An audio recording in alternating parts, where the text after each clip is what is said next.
What is going on, y'all? This is the Caveman. I'm here with Football with Oz Austin for episode 98 of Against the Blitz. And today we are talking about trade predictions, but we're also doing trade reactions. We were saying how we probably should have done trade this episode, like, I guess, in place of the free agent episode we already did and flip flop them because trades are just happening left and right all of a sudden. But we're going to react to the ones that have happened and give you a few more that we think can go down. Before we get into it, as always, Discord link in the description. If you have any other conversations or thoughts you want to share with us, be sure you like, comment, and subscribe to the channel. I feel like we had to do more self-promotion. But Great. Austin, I said pre-show, but I'm going to react to every trade you throw out there as if I'm a fan on Twitter of that. Okay. Team. So, are you a reasonable fan or like, I guess Twitter, no. Right. Yeah, no. All right. Well, we can start with probably the biggest trade. I mean, probably the best D lineman traded. Colby Wooden traded to the Indianapolis Colts. Big deal, huh? What the fuck? That's like our best, most underrated lineman. He should be playing way more snaps, and they just traded him for Penn. I don't know. I have not watched him play a snap in my life, to be honest. What would people say about that? I have not watched. I mean, people think like Zaire Franklin's still like an all-pro, but I know he was in 2024, and then not anymore. No, he's not good. So there's actually three bigger trades. We've already talked about Trent McDuffie being traded from the Chiefs to the Rams in a previous episode. We'll still touch on it a little bit, but after our last episode, we still got DJ Moore being traded to your Buffalo Bills. It was DJ Moore in a 5 for a 2. And then there was some contract stuff in between. How did you feel? I mean, you're the Bills fan. Don't even react like a Twitter fan. React as the Bills. Yeah, I am the Twitter fan in this instance. When the trade broke, I was excited. And then we found out what the compensation was, being a second rounder shortly after. And I was like, all right, definitely a little bit more than I would have liked to give up for DJ Moore. But we're a little bit desperate. I'm sure the Bears are probably being a little stingy. So I'm like, all right, whatever. I can live with a second round pick. I can see the vision. But then I saw how much money we gave him. And I was like actually floored. I was beyond floored. We are looking at a market of receivers right now that is extremely expensive. This happens sometimes where it's like there are guys out there that you're like, they're probably not worth $27 to $30 million per year, aka Alec Pierce. But at least these guys are 24-ish. They're climbing the mountain of their career versus, falling down it. So you can talk yourself into the potential with it. A lot more than you can talk yourself into it with DJ Moore, who basically got that $27 million. I think the way the math works out, at the position right now, DJ Moore is 12th amongst all receivers per year. He is getting paid the 6th most total guaranteed money and the 11th most in fully guaranteed. I guess there's a difference in total versus fully. But the fact that he's even top 12, let alone top 6 in money at the position right now is just insane. Like, I know that's going to shift when some other guys get paid, but this guy is 29. He's had one season over 1,000 yards in the last 4 years, in which he's played all 17 games in every single season. And I'm confused why you'd want to pay for the hope that you can get that old player out of him instead of pay for the guy that's trending toward what his peak could be, like an Alec Pierce. I just compare the two because it's basically who's going to get paid similarly. But I would have been fine if they went out and signed Romeo Doubs, who's probably going to get, maybe 20, maybe a little less. I'm fine with that. Shaheed, he won't get anywhere near, an Alec Pierce number.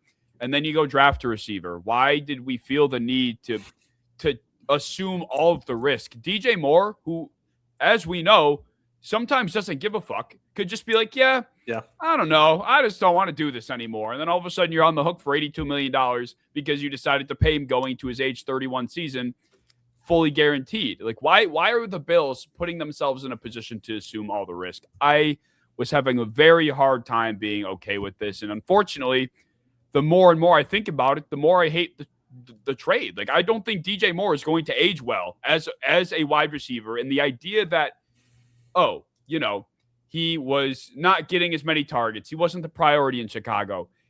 But he was there first. He lost targets to players they decided to draft because he wasn't enough. And then he lost his starting spot. So just the magic assumption that he's going to come here, get peppered with targets, and suddenly be a 1,400-yard receiver again is a lot less likely to happen than I feel like a lot of Bills fans are thinking it could. Yeah. Yeah, it's hard because I've said it, like we've said it on here. It wouldn't be a bad idea for the Bills to maybe overspend a little bit just to make sure they get somebody, because it's been Josh Palmer. We've seen, the MVS type receivers of the world running like good routes for him. So just get even a guy that's considered above average, and like I might be willing to spend a little extra. Getting rid of a second and a lot of money, that doesn't feel really good. I mean, at least we can't say they don't try, because now they're the second most expensive receiver room in the league, which is crazy. I don't who's even doing it? Like, the Bengals are number one, and they're only $4 million more than the Bills. We pay Jamar Chase and T. Higgins. So I don't understand who all that money is being allocated to, but yeah, I don't think it's gonna end up being like a trade we look back on and be like, wow, the Bills messed that one up. Like, I think he will be a severe upgrade to what they've had.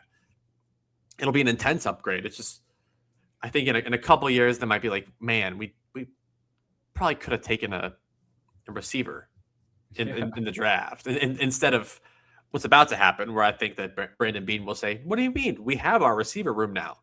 We don't have to do anything else. We don't have to draft a receiver in the first round anymore. So now they can go edge rusher, they can go linebacker, they can do, maybe try and find their guard replacement. So I think if that's the final staple in the receiver room, I don't think I like it. But if that was just, the first thing that they're going to do, and then maybe they draft another guy in the top 60, I can get behind that. I hope. This better not be it. I thought that Josh Palmer was 100% on the chopping block, but the more I looked into it, there's a good chance he stays. If that's your wide receiver 2 going to the season, I don't feel good. And it really is grotesque asset management. And I find it so aggravating to talk with Bills fans about this topic, because I just get, people just then label me as I'll never be happy. I just hate the Bills and I can never accept anything.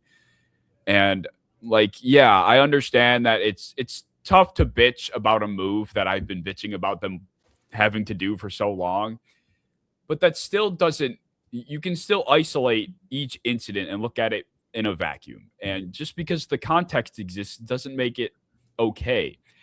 I hate hearing Bills fans say, oh, who are they going to take in the second round anyway? Boogie Basham? It's like, just because Brandon Beane is cross-eyed when it comes to drafting does not mean it's okay just to ship the pick out for maybe a little bit more than a little bit less than you should be getting in return. I think the other thing too is, like, I want to ask you first, from an outsider's perspective, how do you think DJ Moore ages? Not even just for the Bills and being an upgrade, but as a literal receiver. Yeah. What do you see for him? I think he's got 2 years, is what I see, of being like still an above average NFL wide receiver. That'll put him to about 30 years old. And that's around the time where we see that pretty steep fall off. And it's kind of automatic, unless you're like one of the most elite receivers in the game. Being around 30, 31, we see a pretty steep fall off almost every single time.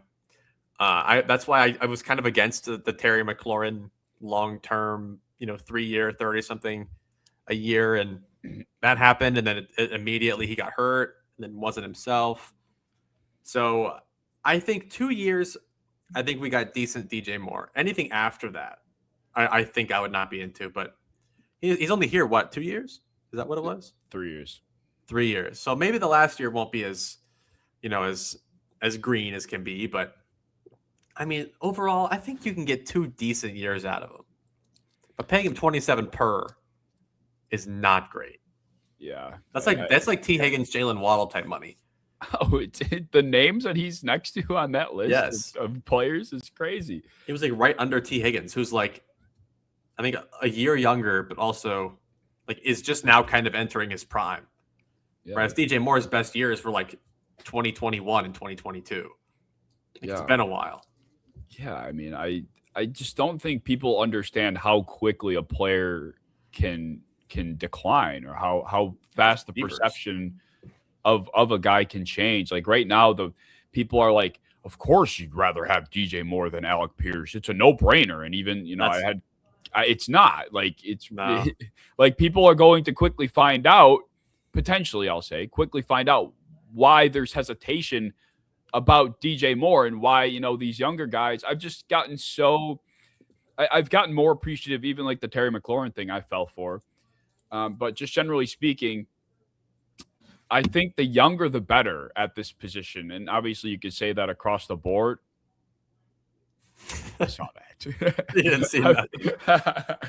Obviously you could say that across the board, but like you shouldn't take the free agency to try to find your wide receiver one to begin with. And when you go out and pay somebody that, in my opinion, is already probably on the decline, and they say that 29 years old, like research shows, is like the like final age, like you were saying, of a good receiver production. And the thing with DJ Moore that I've always noticed is he's more of an athlete than he is like a pure route runner, or he's not somebody that I trust to always get the separation that we're looking for. But on Twitter, I'm seeing a lot of the same stuff that we saw about, I know this is going to be a crazy reach, but about Josh Palmer. He is an underrated separator. I see these charts about how he's supposedly got good numbers, separating against man coverage. I'm like, I'm not sure if I really buy it. A lot of the best plays with Chicago, not just this past year, but generally, are either after the catch or contested. Like his biggest plays this past year were in contested coverage. So the Bills are out here shopping for what's supposed to be a separator, like they were in Josh Palmer, trying to trust the underlying analytics to figure out your problem. And then, oh, look, turns out he actually just can't get open like we thought he could. And I'm really worried, because this is not a room that needs more yard after catch ability, because that's really DJ Moore's specialty. And, we've tried the contested catch bullshit. I don't even think people realize that DJ Moore is as good at it as he is, but he is a physical player at the catch point. But we just don't need these things. So if we're bringing him into a room where we're already throwing Khalil Shakir 10 screens a game, DJ Moore also averages like 3 a game, I feel like. So, like, I don't know. I think I'm hating at this point. Fair, but I'm very worried about. I don't think this is like the best fit in the world suddenly. Like for the compensation. Yeah. Compensation aside, I would have been fine with it. But you are paying for this. This has to be worth it. It can only be worth it if it works out the way we need it to. Like I said, we're assuming all of the risk, and I think that's insane. Yeah, I mean, just looking back at every team that's assumed all that kind of risk, generally speaking, has not been amazing. The Browns with Deshaun Watson, not to the same degree, but like when you just invest that amount of years, that amount of guaranteed money, that amount of draft capital, he has to be playing like that should be Pro Bowl caliber, 2nd round pick, a lot of money, and 3 years worth guaranteed. That's a Pro Bowl receiver. Like that's the kind of thing that you should be giving a T. Higgins. That's the kind of thing you should be giving like a Jalen Waddle. But the Waddle thing fell through last year apparently, and now they turned to DJ Moore, which is crazy because what wasn't it a 2026 first that they wouldn't give up? Is that what? Yes, it was now that. Yes. They wanted to now that they're here 27 first, but they something like that. And now that they're here, they're willing to give up a second instead for DJ Moore, and then pay him the same. But he's older, not as good. So I don't know. Whatever. I want to play a quick game before we move on. Yeah, because I think a lot of people wrongfully assume that this is comfortably a top 32 receiver in football still. Oh, shit. Okay. I think a lot of people think that, which I'm not going to tell you is wrong, but I think it's a lot closer to being to not being the case than people understand. So I want to run through a quick would you rather with DJ Moore. Might be a lot, I might go through a lot of names here. This might feel disrespectful to DJ Moore on my end, but it's not. It's not disrespect. All right. So I'll skip the most obvious names. Jalen Waddle. Okay. How about Garrett Wilson? No thoughts. Comfortably. I feel like a lot of people still don't think he's good. That's insane. He's like top 10, possibly. T. Higgins. Also like borderline top 10. Yes. DK Metcalf. He's probably the same bucket, but I mean, DK has just been more consistent still. Like he's never not been the number one option. Like he was never completely phased out of his team. Like maybe with Seattle, but even then he was getting 1,000 yards in his final years there. How about Michael Pittman? That's the bucket right there, man. Yeah, that's the bucket.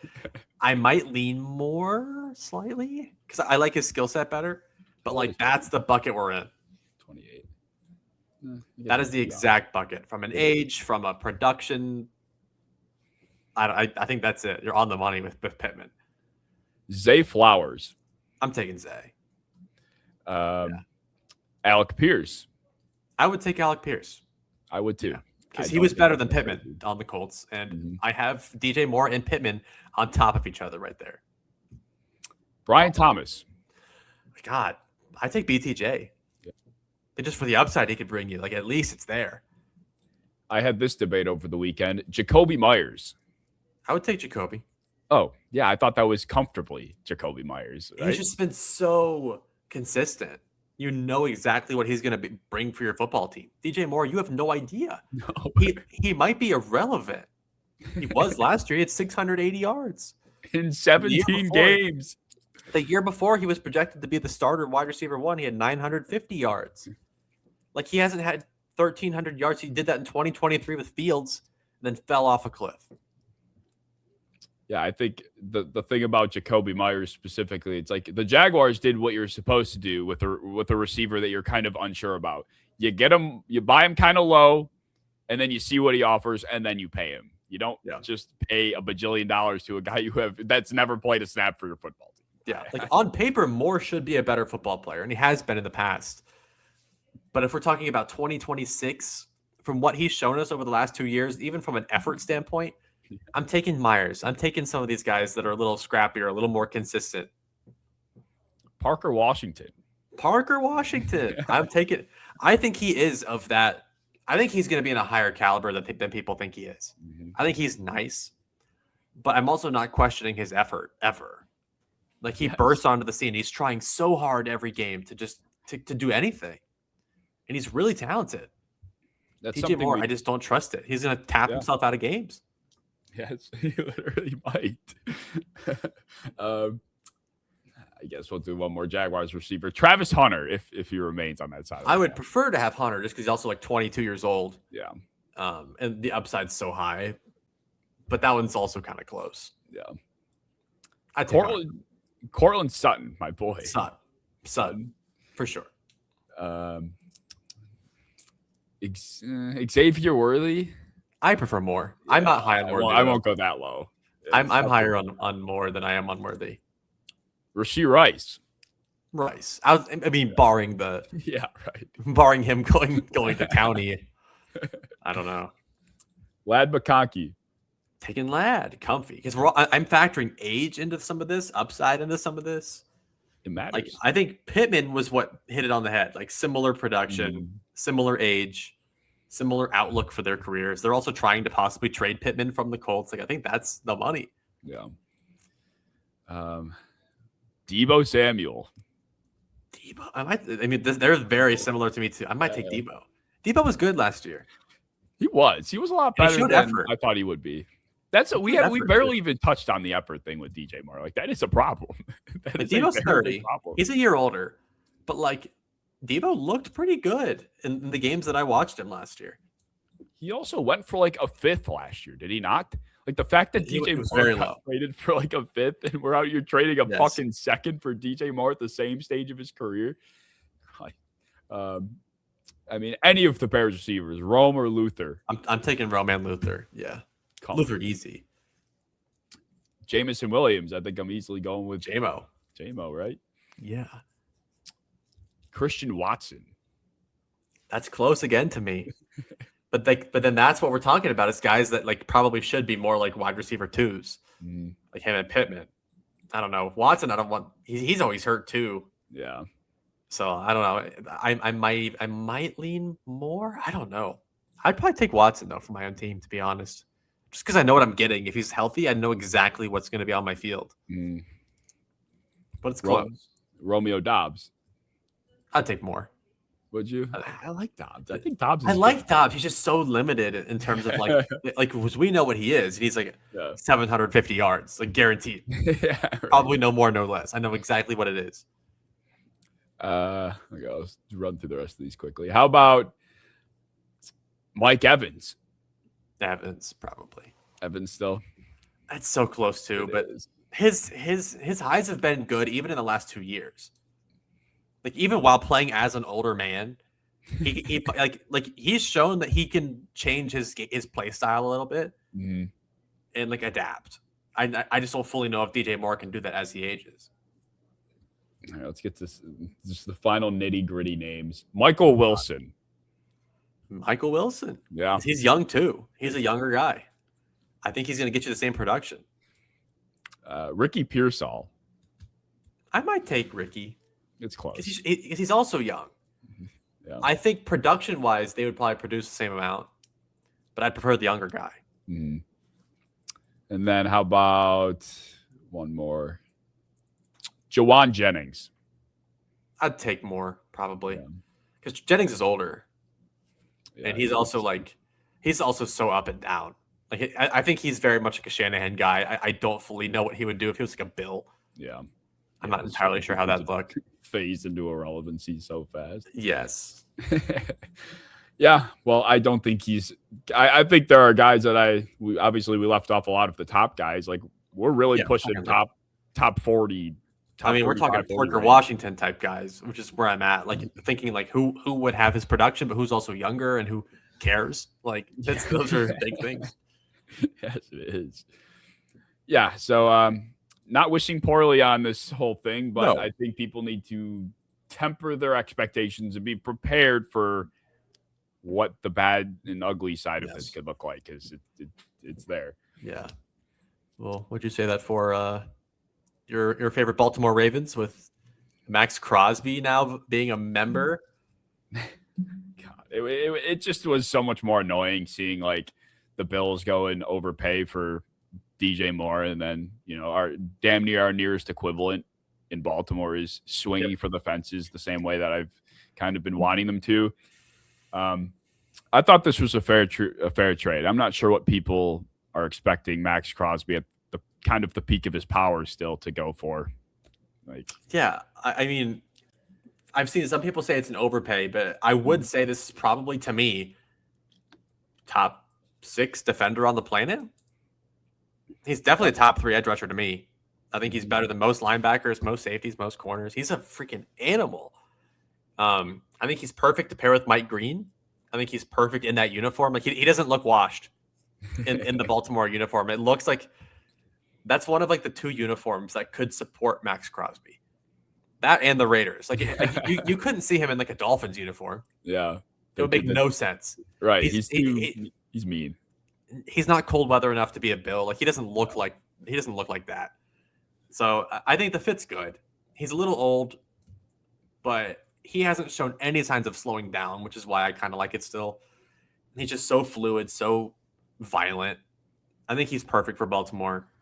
2 firsts. I mean, it's 14th overall, and then next year's first, which probably will be a late one if they're as good as I'm thinking they're going to be. So I'm not super attached to that one because at 14th overall, you're not getting a good edge rusher in this class. You're getting some bum like Mesidor. I'm kidding. He's cool, but you're not getting a high-end, high-caliber edge rusher at 14th overall. So like that's why I'm cool departing from that. Agreed. Yeah, I think the thought process amongst a lot of general managers is shifting, and if the opportunity presents itself to seize a window of opportunity, you take it. I think the Rams kind of set that standard recently, and I think we saw the Packers kind of follow suit. Now we're seeing the Ravens follow suit. So I don't think this is even a trade that you can look back on and hypothetically, if they don't end up winning or it doesn't work out as they hoped, I still wouldn't blame them for doing it. And I think that's where a general manager like Brandon Beane, it's kind of his Achilles heel, where he's even made comments like, this isn't fantasy football. Like, it doesn't have to be, dickhead. How about you just try and win a fucking Super Bowl to the best of your ability instead of trying to build a superpower before you even have the foundation? So I thought it was fine. I'm appreciative that other organizations are doing it. So maybe we will at some point.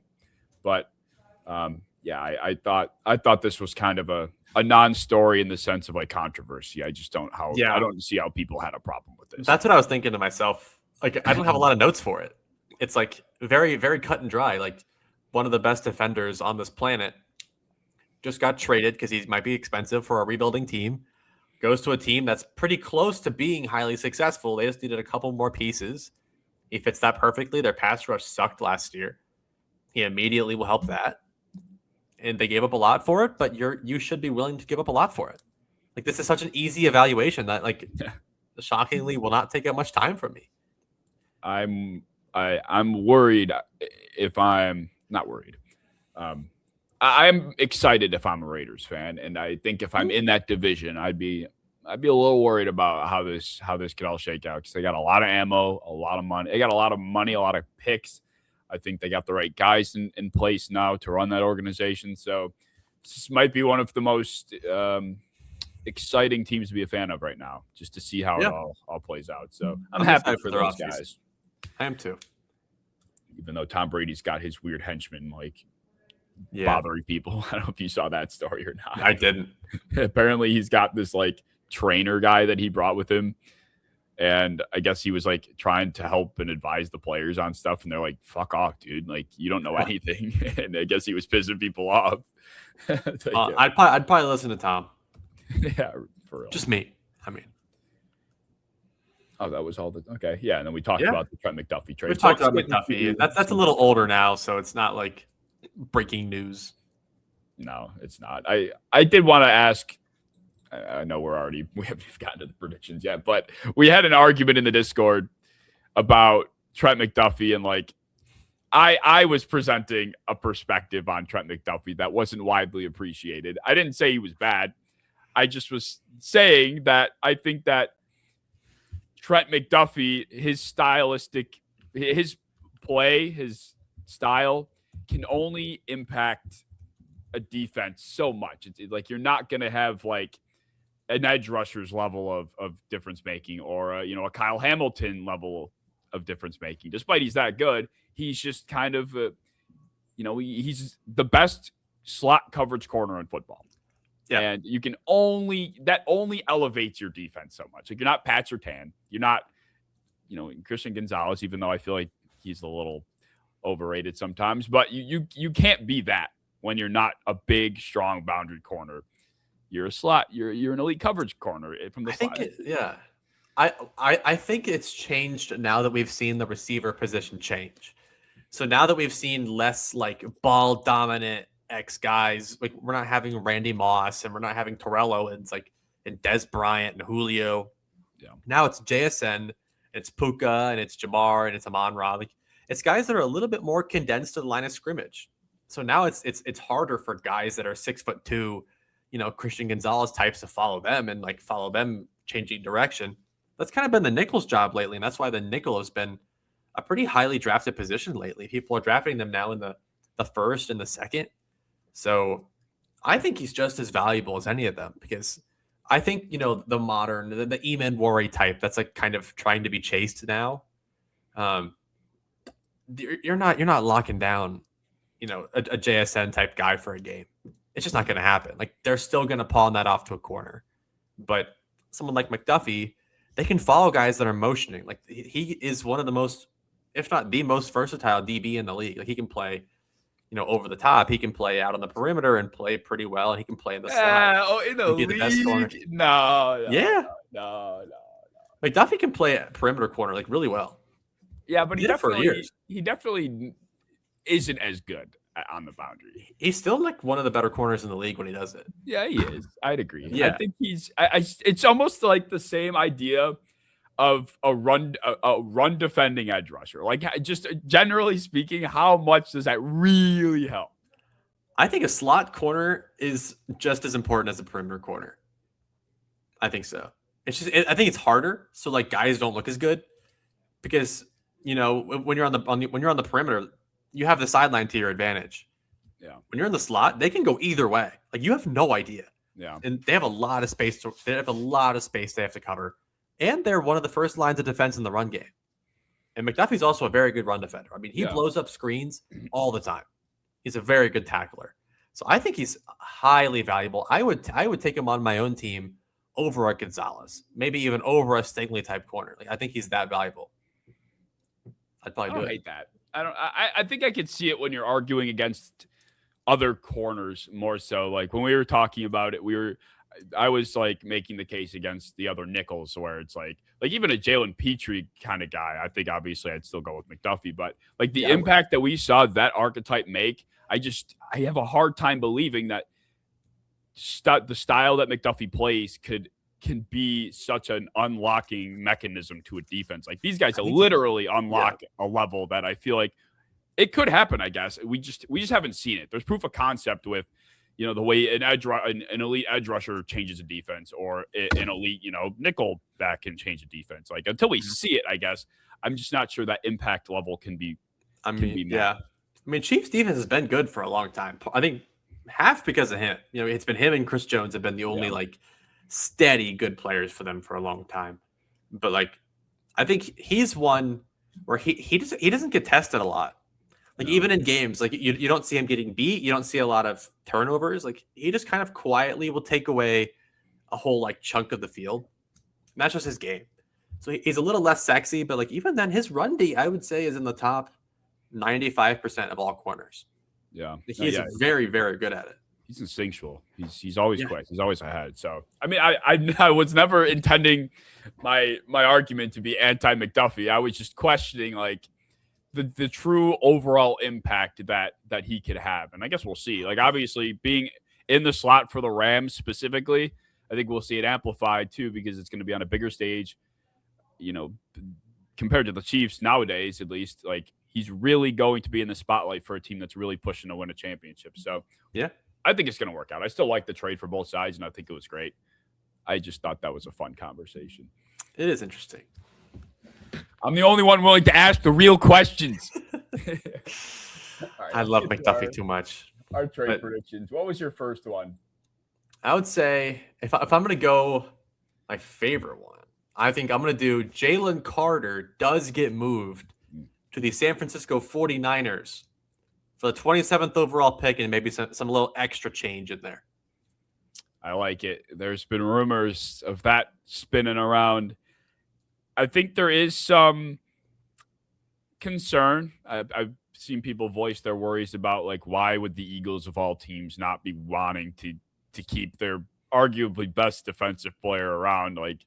That's a little bit worrisome. But I think if you're another team, it's definitely something I'd want to take a shot with. Sure, everyone in the NFL seemingly doesn't care if they're if a player's a problem, if they're good enough. So, how much of a problem really is he? I guess no one knows, but yeah, we haven't seen anything crazy yet outside of college. It's been a while. I think they just have a lot of guys to pay, and they're looking at his projected contract, and it's probably going to break the bank.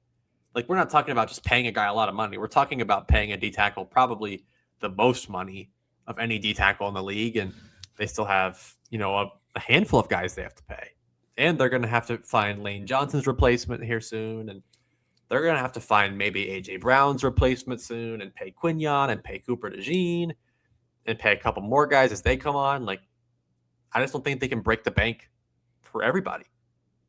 And they have a guy like Jordan Davis and other good tools, and they can just let him go. for another first-round pick to replace him with. The 49ers are in a spot, too, where they feel like a team that's trying their best to keep their window open as long as they can. So they're definitely trying to find whatever they can to milk the last years of Trent Williams, who I think ultimately returns, and George Kittle, who's probably got a year, maybe two left of elite production. CMC, like they've done it before too with the CMC trades. Like they'll trade a lot of capital for a good player. They've done it a couple times, so that was kind of why I picked them. Yeah, I like it because they're definitely in the conversation for a lot of other players too. Yeah. My first trade. What route do I want to go down? I'll do something kind of boring to start. I have the Browns acquiring Walker Little from the Jaguars for a 5th. I saw this one on ESPN in an article. Well, I was going through every position and seeing which guys I thought, made sense. And Walker Little was the guy I identified amongst offensive linemen because you don't see these guys traded too often. Usually when they're traded, it's kind of, expensive, even if they aren't the best player. But in Walker Little's case, he's on the outside looking in. He's had injury issues his entire career. He lost his job to Cole Van Lannon for that reason. And they paid him like 5 games in. They're like, you know what? Fuck it. You're my guy all of a sudden. Like, I thought he was playing great, but they were just like, you know what? Money. Like, they didn't even think about it. So he's definitely on the outside looking in. So now you're paying about like $12 million for a guy that's comfortably your backup, but he's versatile too. He helped on the interior offensive line. He's played at both guard spots. He's a career-long left tackle. And the Browns are a team that just need help everywhere. Anywhere you can get help on the offensive line, they're gonna be searching for it. So I ended up seeing the Browns as one of the destinations in that article I read, and I liked it. It was from Bill Barnwell. And the other team I was thinking maybe was the Lions, because I know Taylor Decker basically forced his way out, but I think they value left tackle generally is just such a valuable position. They'll probably draft, Fano or something. Yeah. So. I mean, even a player like that for the Browns, like they could still draft a guy like a Freeling and let him kind of marinate for a second and then come in. Because I mean, even teams like the Bengals did that with Mims. They signed Trent Brown too, just to kind of give him like, a couple games and then wait till Brown got hurt and come in, because you don't ideally want, raw linemen coming in and starting day one.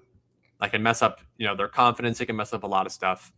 So I even would like to have, for a 5th, that's not bad for a guy like Walker Little that can come in and play pretty league average left tackle play when he's healthy.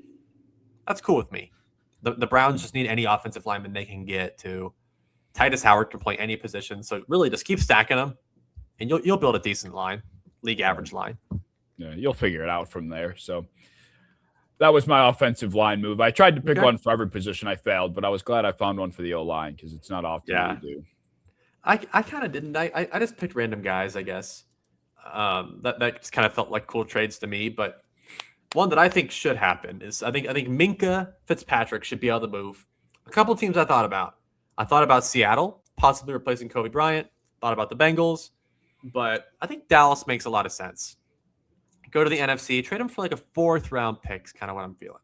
So Minkah to Dallas for a 4th or maybe 5th round pick. He's been in talks for a long time of being traded, like really since they got him. It's kind of been like, okay, they might trade him again.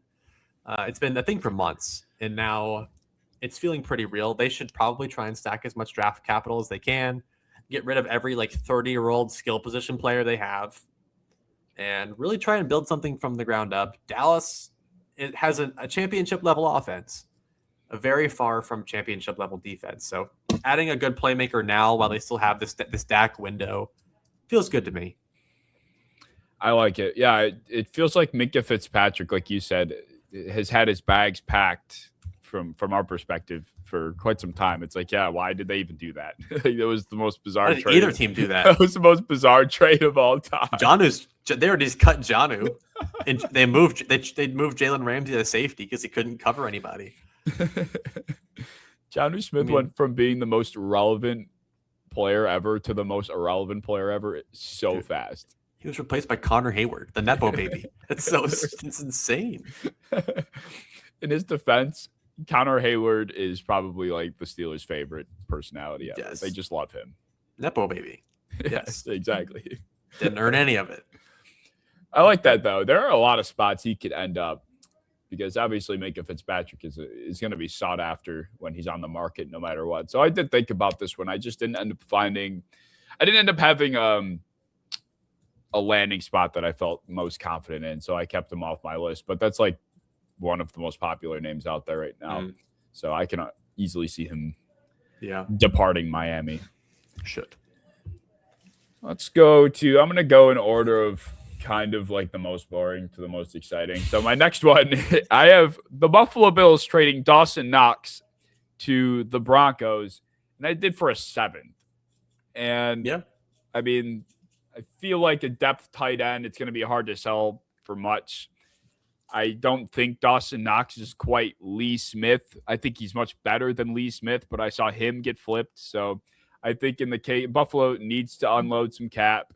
They're not a 13 personnel team, as much as the next guy, and the emergence of Jackson Hawes and him being cheap, it just seems to make sense. And Adam Troutman's a free agent for Denver. Evan Ingram didn't cut it. We laugh about it like once a week.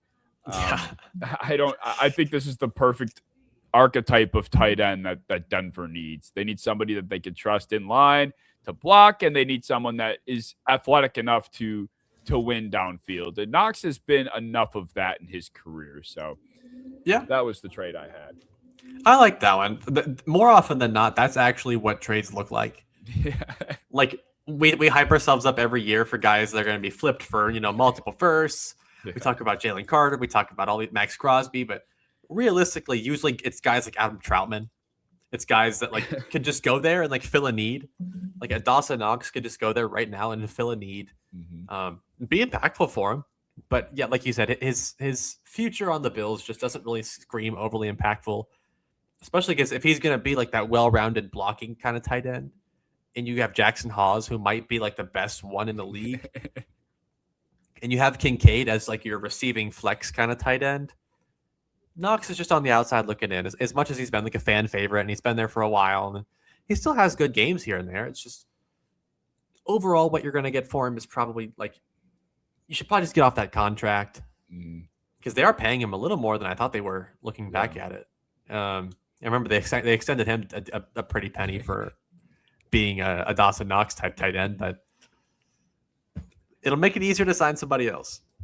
It makes sense. Bills don't have a ton of money to work with, so creating a little more with your tight end too should be pretty smart to do. I think I hate Brandon Beane, bro. Fuck, man. Like the asset management has aged like milk.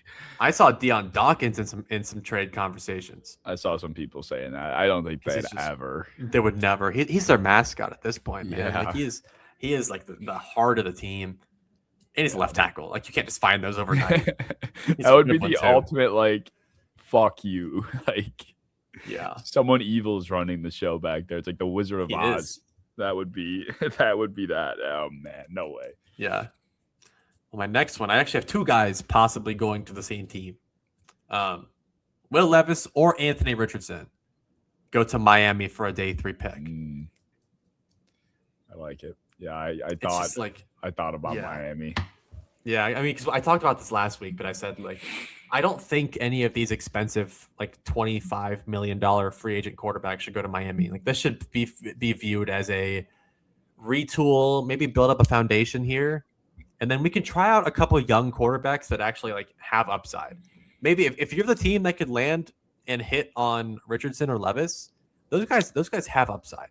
So if you could be the team to hit on them just for a day 3 pick, that feels a lot better to me than trying out some Jacoby Brissett type guy where you pay him like way too much and you know exactly what he's going to do and he's not a Super Bowl quarterback. Just try out something fresh, try out something new. It could be cool. I like that. I have both of them on my list too, and I was like really kind of having a hard time figuring out where they're going to go because I feel like there are just like too many free agent quarterbacks that seemingly are going to get a job. So I'm like, fuck, this is harder than I thought. I had Anthony Richardson going to the Chargers for a 6th.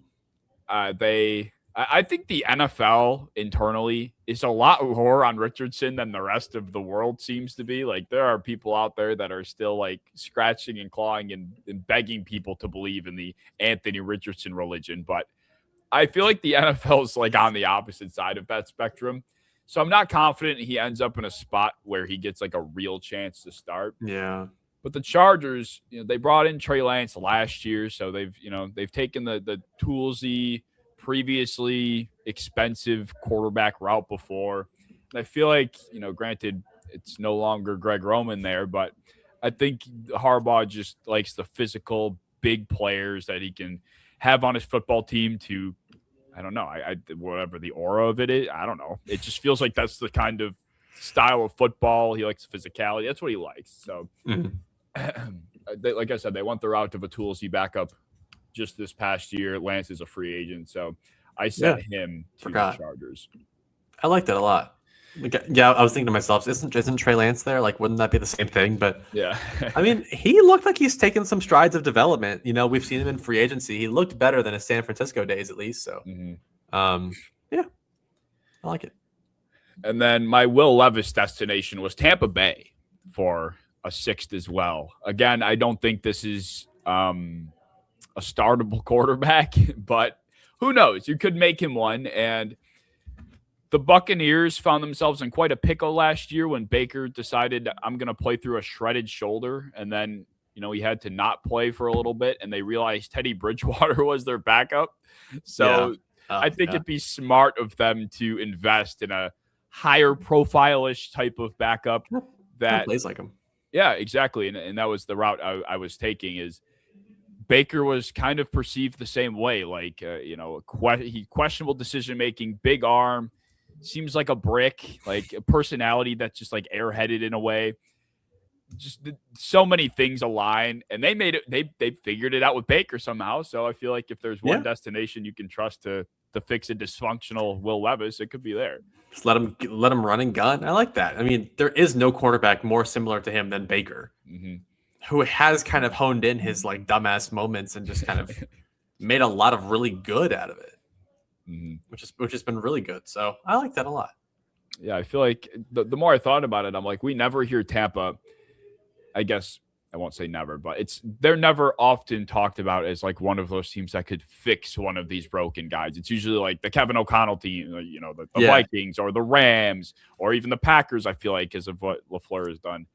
It's never the Bucs. Yeah, but it's probably because they've only done one guy. Yeah, that is fair. Because it's like he's been there for a couple of years now, but the other team's just pumping out quarterbacks every year and they're fine. But Baker's been pretty healthy and he's been pretty good. All right. Well, I think I have one more, I think. But I have the Chargers trading a first-round pick and Quentin Johnston for A.J. Brown. Ooh, I like it. Yeah, I get Johnston off the football team, please. He might be good somewhere else, but I'm just tired of what he's taking from Ladd. I'm tired of – I think his fit with Herbert is honestly pretty bad. Like, I think they're very bad for each other. It just doesn't make sense to me. Like, Herbert doesn't throw with a lot of touch. He kind of fires balls that are kind of hard to catch. Johnson can't catch. Like, it doesn't make sense to me at all. So I think move off of him. I think A.J. Brown does fit really well with Ladd. I think he is like the Devontae Smith to his A.J. Brown. It makes a lot of sense to me. And I think that you need to give Herbert a proper quarterback or wide receiver one if this is going to be like one of our main windows here. Yeah. I'm going to cut that thought for 1 second because Sean Payton decided to extend Adam Troutman as we're recording. Okay, well, these fucking assholes, man. All right, well. Yeah, maybe unbelievable, bro. I still like to move Dawson Knox. It doesn't have to be a Bronco. He can be anywhere, but call him a Brown. Leave him Brown. Call him a Brown. Everybody's a Brown. Yeah, they need help, so. Yeah. I like that because I almost had in our free agent episode, I was very close to throwing Romeo Doubs in a Chargers uniform. And obviously there's different levels to the game here, but I do feel like they need more of that archetype of receiver compared to, whatever Quentin Johnston is. I don't even know what you classify like a bad Kayshon Boutte. It's like an X, a big athletic X that can't catch. He's not a very good route runner either. He's not that good after the catch. What does Quentin Johnston do? He runs in a straight line fast. Is it even that fast though? He's pretty quick. Is he? All right. He's probably like 4.4 minus maybe, but he's good. He's fast. But there's a reason why literally all of his touchdowns are against zone. Because they just design a route for him to run into and he does it fast. Like against man, there's nothing. How many touchdowns? How many picks Herbert threw in targeting him? Is there a way I can find that out? It's because he's miserable at the catch point. Yeah, like I had the feeling that Nick Cross is going to be one of like the Bengals like free agent pickups. So I was watching some of his play and like he like almost mossed Johnson for a pick in the end zone. Like, how? Nick Cross is like 5'11". Johnson's like 6'4" plus. Like how are we like how are we making catch point plays here? I don't know. It's odd, but he really is supposed to be like the premier build at wide receiver. Like this is like, but he doesn't go up and get it. No, he's part of the reason why like I scout receivers also for like their personality. Like, are you tough? Are you willing to go fight for a ball? Mm-hmm. If not, I'm not super into it because he burned a lot of people. No, not any corners though. Except Deontay Banks with the stupidest move I've ever seen in my life. Yeah, talk about it like respectfully an idiot. That guy can barely speak English. Have you ever know the seen play I'm talking about? I don't think I do, but I believe it. He hit him with the worst like double move. It shouldn't have worked on anybody. It was this like he looked like a cartoon character trying to run this route, but it somehow worked on Deontay Banks, and everyone was like, "Johnston's back. He's so back." It's not like week 2 or something. Yeah, it was early. It was very early because that was when Malik Neighbors was still healthy. Oh wow, yeah. So it had to be. So it was like week 2 or 3. Yeah. It's fucking hilarious. All right, my next trade is also a receiver, and I have Michael Pittman on the move to the Raiders for a second and a 6th round pick, and the Colts send Pittman and a 6th back. So they flop 6th and a 2nd for Pittman. Yeah, we've talked about it a few times now. Colts need to offload cash. Pittman is the guy that they don't seem as attached to compared to Pierce, and I think the Raiders going into this year with a rookie quarterback that they assume will start soon, I can see them in that frame of mindset. Like, we need a big body, reliable, big target for our young quarterback. Like, I can see that thought process taking them over, and they have the money to afford him.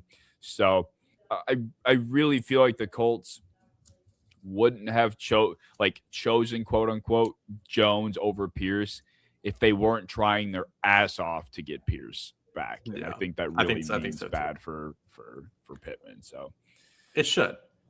I just don't think his archetype is just what they need. No. To be honest, he was good for him a couple years ago. It's just time to move on. But teams like the Raiders have nothing. They have no receivers currently. So unless they're comfortable with like Trey Tucker and a draft pick, they probably should make a move for a guy that's, of that DJ Moore caliber, of that like 880 yard and 6 touchdown type of thing. Like I'd trade for that. Mm-hmm. Pittman used to be dominant. He was nice. Yeah. He was nice. And I think people still overhate him. Like, I think there's a general acceptance of Pittman that he's just like not good, but I think he's decent. He's like an okay wide receiver too. He's fine. He just shouldn't be a 1 like he was in Indianapolis for a while. And he shouldn't be that in Indy or in Vegas either. But if they can, draft somebody in the 1st round, have him as their 2, they're looking pretty good. Yeah, if Jack Besh doesn't get, his legs amputated this season. Shadow banned. That's a good word. Shadow banned. They hated him. Then I had one more trade. Okay. And I felt like for old time's sake, I'd revisit this one. At the same time last year, I pounded the table that the Steelers should trade TJ Watt. I got called very mean names. Steelers fans did not like that. And here we are. We went down the same path that I was saying they were going to be heading down. And they're like, they all hate him. And then now nobody wants him on the football team. Yeah. Like, the guy, I don't know what he is offering to Pittsburgh at this point. And I think he's one of the few players in the NFL that is considered high profile, yet somehow is worth more to the team that let me start that over. He's worth more to the Steelers off of the Steelers than he is on the Steelers. Yeah. Like, I think they like him for his leadership and, like, just the fact that he brings camaraderie to the defense. But the main argument that I've heard every Steelers fan have for keeping him is not his pass rush. It's either he's an elite run defender or he's a great leader on the team, but it's never the fact that he is a really good pass rusher still. Yeah. That's a problem because you paid him to be like a top 2 pass rusher on the planet, and he's not playing like one. Mm-hmm. So I think as he's been banged up and he's getting older, and they have Herbig and Highsmith, who alone would already be a sufficient edge room. And Sawyer was pretty good too last year for a rookie. So you have those 3. You could probably add another free agent for some of the money you'd save by getting rid of like a $50 million contract almost with TJ Watt. Like, that sounds pretty good to me. Yeah, I feel like it's a no-brainer, to be quite honest with you. I know they won't do it, but I wanted to include it anyway. I didn't even say who I sent him off to. I had TJ Watt going to the Cowboys for a 2027 first and a 2026 fourth. So it's a little much. Like, at this point, I don't think TJ Watt should be netting a first-round pick. But from the Cowboys' perspective, you have 4 first-rounders between this year and next year after the Micah Parsons trade. So you can afford it from that perspective, and presumably you're hoping to be drafting later in the first if you have a good 2026. So you're thinking it's going to be later anyway. And the Cowboys are very clearly desperate to compete right now. Like Jerry Jones has said in multiple interviews, I want to win more before I'm dead. So his actions have been backed up by those kinds of statements. And he went out and traded for Quinn and Williams. George Pickens is on the team, and it's definitely clear that they're trying to really push the envelope right now. They were trying super hard for Crosby. I think they were the second highest bidder for Maxx. So I think they are a team and they also could handle it money-wise, even though it seems like they can't. I was reading that they've already restructured Tyler Smith and Dak Prescott for like $50 million, and they can restructure his deal. Like, there's all sorts of bullshit you can pull. So it's not impossible to make the money work. It's not. And yeah, like you said, like, they're just so desperate for any kind of defense. Like, I could see it happening. I don't think the fit. I can't really see him working out in that defense, but I don't know. I think he'd be fine. He right. Like, he's a name. He'll help. For a first, I don't think I would love it, but no. I mean, if we're talking just finding a decent football player, it would help. Yeah, I think Dallas is just that. I think they're just so desperate to a point where I think they're gonna be overpaying for somebody. I don't think they go into the season with this current front seven. I agreed. Like, I think they'll add 2 to 3 names. Yes. Who? I don't know, but we'll see. Well, that will wrap it up. Do you have any final thoughts? Oh, yeah, you had a lot of names you wanted to run through, right? Yeah, I just have like a couple names where I'm just going to ask you, not even explanations. Just, do you think this player gets traded? Yes or no? We'll start with Kayvon Thibodeau. No. No? Okay. No. Brian Thomas Jr. No. Keon Coleman. No. Really? Oh, no, I don't. I'll just keep going and I'll do it. All right. Mac Jones. It doesn't sound like it, but I think they should. I guess if there's no shooters, though, but no. Yeah. All right. And then, do you think one of Anthony Richardson or Levis get traded? Yes, I think both get traded. You think both do get traded? Yeah. I think they should. Mm-hmm. And then lastly, Jonathan Grenard. Yeah. I think he actually does. I think so too. Maybe that's the Cowboy. Maybe that's the Cowboys' big name. He's pulling for a second. It sounds like. Yeah. It sounds like, and I think that's a super reasonable ask. Mm-hmm. To be honest, he's not that. He's like 29 or 28. He's not that old, even though he kind of looks old. So, like, that's good for him. Like, he could probably have 2 to 3 more good years on the team. I would gladly do it as a Bengals fan. I would easily give up 41st overall for Jonathan Grenard. So fast. I'm kind of pissed. I didn't think about that. Fuck. That's definitely going to be the Cowboy. I think that's definitely going to be the Cowboys move now. I'm like sold on that. It easily could be. I mean, it could be anybody. It could be Patriots. I could see any of these teams doing it. I like that. I like that fit a lot. I think one of the Jets' million picks, the Jets could easily, replace Jermaine Johnson with. It would not be hard. How are the Jets in the same spot? How did they get to the same spot? They're worse. 5 years ago. Like they're worse than they used to be. Yeah. I just don't think Keon. Did we talk about it? I feel like I hashed this out already with you, but I feel like Keon, like why Joe Brady's acting like he's not part of the reason why Keon did nothing. Is me getting hired is the best thing that's ever happened to his young career. All right, buddy, sure. Like as if you. I didn't even hear he said that, but yeah, he said word for word.